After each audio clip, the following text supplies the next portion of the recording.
திருவண்ணாமலை திருவண்ணாமலையில் உலக பிரசித்தி பெற்ற அருணாசலேஸ்வரர் கோவில் உள்ளது.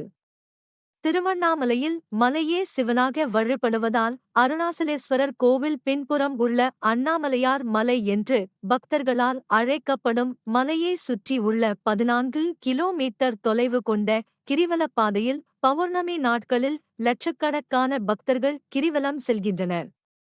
இந்த ஆண்டிற்கான சித்ரா பௌர்ணமி கிரிவலம் செல்ல உகந்த நேரத்தை கோவில் நிர்வாகம் அறிவித்துள்ளது.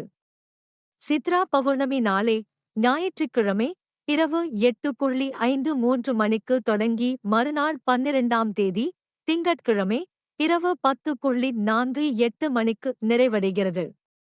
இந்த ஆண்டு சித்ரா பௌர்ணமிக்கு 40 லட்சத்திற்கும் மேற்பட்ட பக்தர்கள் வருவார்கள் என்று மாவட்ட நிர்வாகத்தின் மூலம் எதிர்பார்க்கப்படுகிறது.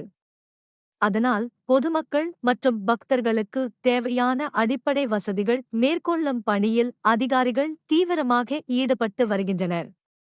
இந்த நிலையில் நேற்று மாலை அருணாசலேஸ்வரர் கோவில் மாட வீதியில் அடிப்படை வசதிகள் மேற்கொள்வது தொடர்பாக கலெக்டர் தர்பகராஜ் துறை சார்ந்த அலுவலர்களுடன் ஆய்வு மேற்கொண்டார்.